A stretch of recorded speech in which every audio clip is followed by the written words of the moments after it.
Salam sejahtera Malaysia, denyut nadi suara rakyat bergema di channel ini. Jangan lupa tekan butang subscribe, like dan share. Malaysia kita punya, cintai Malaysiaku, kita jaga kita.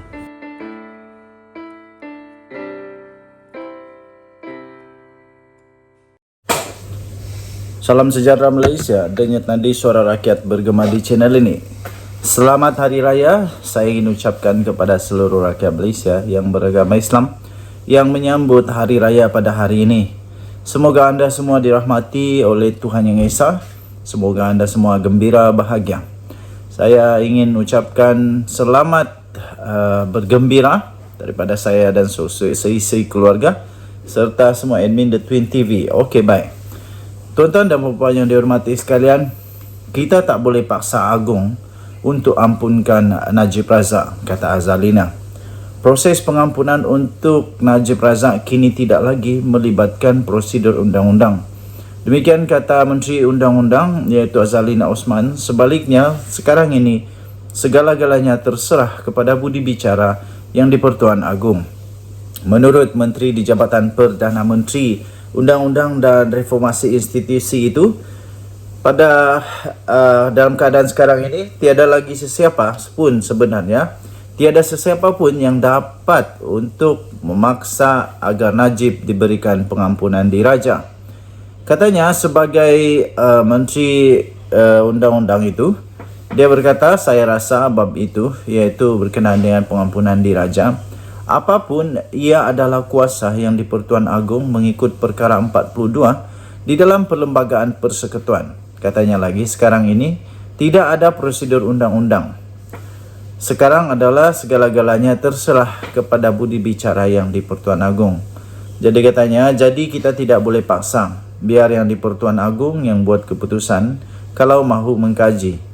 Dalam UMNO, kita UMNO katanya sudah tidak terlibat lagi. Katanya kepada pemberita di Putrajaya pada hari ini. Azalina yang juga adalah Ketua Penerangan UMNO berkata demikian sebagai mengulas pandangan Peguam Kanan iaitu Muhammad Hanif Kadri Abdullah yang berpendapat bahawa UMNO tidak boleh memfailkan permohonan pengampunan bagi pihak Najib.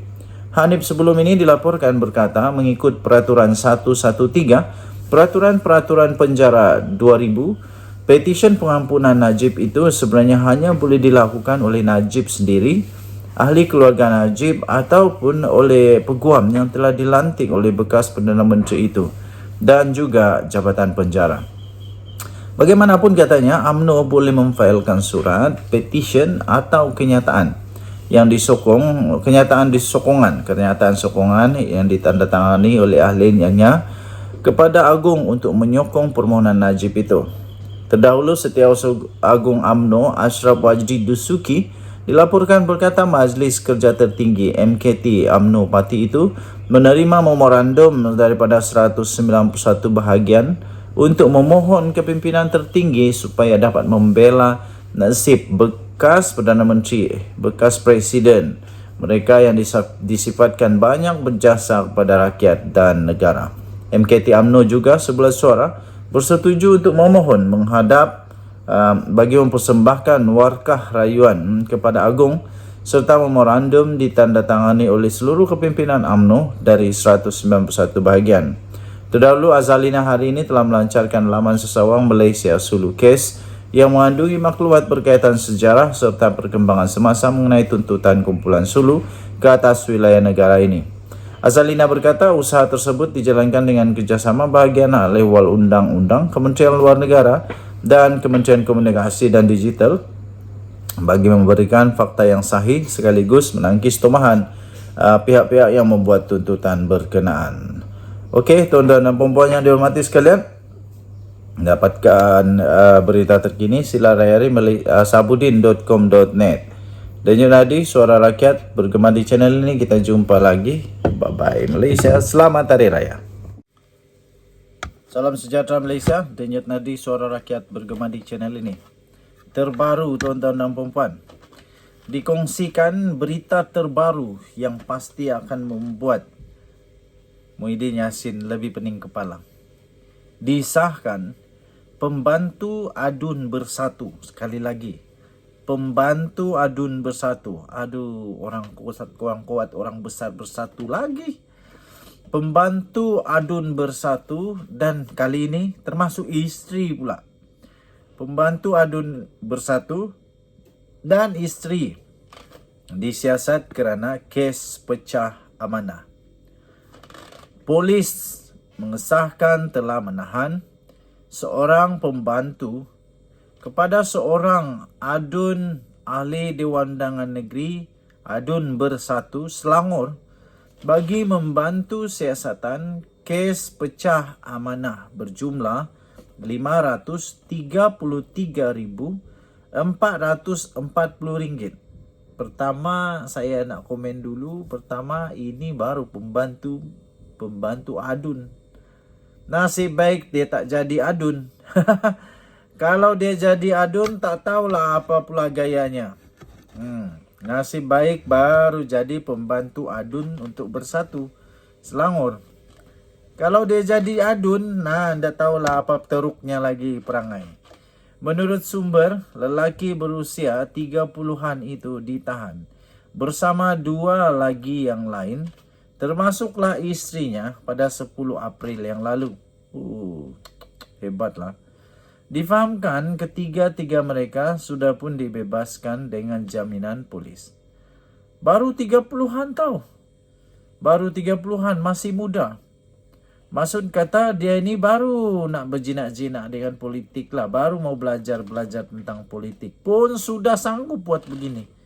Nasib baiklah. Kalau dia boleh lama lagi tak terhidun, tak apa dia buat lagi. Tahniah diucapkanlah kepada polis yang berjaya menangkap beliau. Polis sedang menyelesaikan siasatan dan akan menyerahkan penemuan mereka itu kepada Timbalan Pendakwa Raya tidak lama lagi, kata sumber memetik laporan FMT.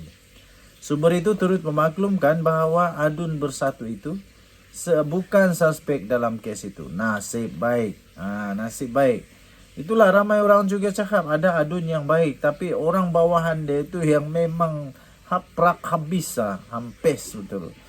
Kata sumber, pada Julai 2022, pembantu itu telah menjemput seorang mangsa, seorang pengarah syarikat untuk membida kontrak 1.7 juta untuk menganjurkan program Kementerian Belia dan Sukan di Perak.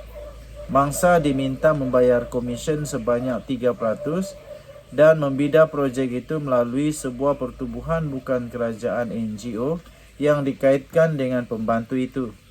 Bagaimanapun menurut sumber, selepas menerima bayaran, mangsa menyedari dia mengalami kekurangan wang sebanyak RM533,440. Mangsa dikatakan mendapati jumlah wang itu dipindahkan oleh NGO itu kepada sebuah syarikat milik isteri suspek. Berikutan itu, mangsa membuat satu laporan polis dan kes itu disiasat mengikut Seksyen 408 Kanun Kesiksaan, iaitu melakukan pecah amanah. Padan muka, tahniah diucapkan kepada polis Diraja Malaysia. Bagi pembantu adun Bersatu ini, padan muka. Lain kali, ingat, nanti kena tangkap juga. Kita jumpa lagi, bye-bye.